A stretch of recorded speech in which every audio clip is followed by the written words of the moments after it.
साथ पूर्णिमा मिश्रा। शाम के 6 बज चुके हैं और वक्त है दहाड़ का।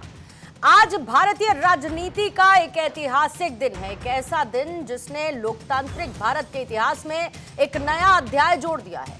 प्रधानमंत्री नरेंद्र मोदी ने न सिर्फ देश के प्रधानमंत्री के तौर पर अपने 12 साल पूरे कर लिए, बल्कि सबसे लंबे समय तक लगातार प्रधानमंत्री रहने का नया रिकॉर्ड भी अपने नाम कर लिया है। 12 साल यानी 1 दशक से भी ज्यादा का सफर, और इस सफर को बीजेपी और एनडीए विश्वास, विकास और जन कल्याण का दौर भी बता रही है।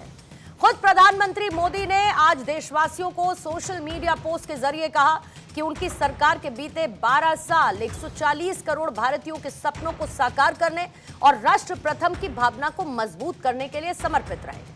प्रधानमंत्री मोदी का कहना है कि इन 12 सालों में देश ने इंफ्रास्ट्रक्चर, डिजिटल क्रांति, गरीब कल्याण, महिला सशक्तिकरण, किसान सम्मान और युवा अवसरों के क्षेत्र में अभूतपूर्व उपलब्धियां हासिल कर ली है।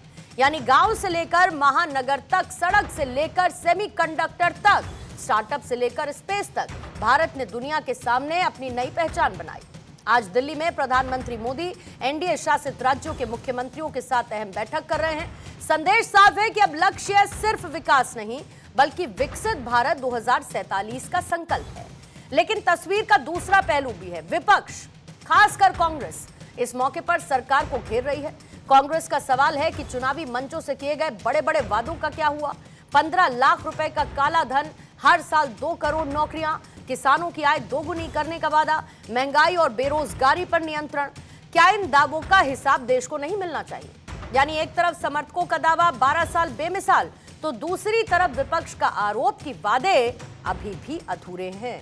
तो क्या मोदी युग के 12 साल भारत की सबसे बड़ी विकास गाथा है?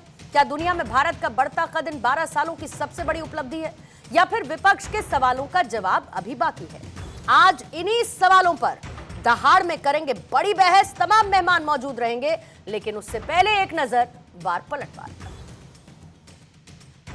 देश की 140 करोड़ जनता का जो आशीर्वाद, स्नेह और विश्वास माननीय प्रधानमंत्री जी को मिला है, हम कह सकते हैं कि अगर हम भारत को विश्व गुरु देखना चाहते हैं तो माननीय प्रधानमंत्री जी ने अपने यशस्वी नेतृत्व से भारत को उस दिशा में कई बड़े कदम उठाए। आज देश की क्या हालत है, उस पर भी गंभीरता से विचार करना पड़ेगा। मोदी जी ने जो चुनाव के पहले वादे किए थे, उसमें से कितने वादे पूरे हुए?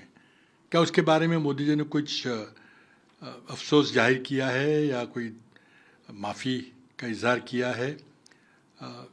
15 लाख रुपए काला धन, 2 करोड़ नौकरियां हर साल, किसानों की आमदनी दुगनी करना, बेरोजगारी, महंगाई खत्म करना, कई सारे वादे किए, झूठे वादे किए थे, उसमें से एक भी पूरा नहीं कर पाए। जो विकसित भारत की कल्पना है, उसको साकार करने में ईश्वर उनको ताकत दे, और हम ईश्वर से प्रार्थना करते हैं कि देश विकसित भारत की ओर आगे बढ़े, समाज में सामंजस्य के साथ मंगलमय वातावरण में देश आगे बढ़े, और प्रधान सेवक प्रधानमंत्री मोदी जी के नेतृत्व में देश आगे बढ़े। तो आइए आज आगे बढ़ने से पहले कुछ सवाल आपके सामने रखती हूं। जनता में जगाया विश्वास, मोदी की उपलब्धि कितनी खास? ईमानदार, कर्मठ, निडर, अद्भुत व्यक्तित्व, अद्वितीय लीडर। 4399 दिन, मोदी अनस्टॉपेबल। प्रधानमंत्री मोदी का कीर्तिमान, मजबूत डेमोक्रेसी का पैगाम। मोदी एट 12, विकास की रफ्तार या फिर वादों पर वार। हमारे साथ बीजेपी के प्रवक्ता धनंजय गिरी मौजूद हैं। राकेश शुक्ला जी वरिष्ठ पत्रकार के तौर पर चर्चा का हिस्सा हैं। कांग्रेस के प्रवक्ता यश श्रीवास्तव, समाजवादी पार्टी की प्रवक्ता पूजा मिश्रा, एलजेपीआर के प्रवक्ता रंजन सिंह साहब, राजनीतिक विश्लेषक के तौर पर रुद्र विक्रम सिंह अब से थोड़ी देर बाद चर्चा का हिस्सा होंगे। धनंजय जी, राकेश जी, आपका बहुत बहुत स्वागत करती हूँ। शुरुआत राकेश शुक्ला सर आपके साथ करना चाहूंगी, क्योंकि ये कहा जा रहा है कि प्रधानमंत्री मोदी का ये 12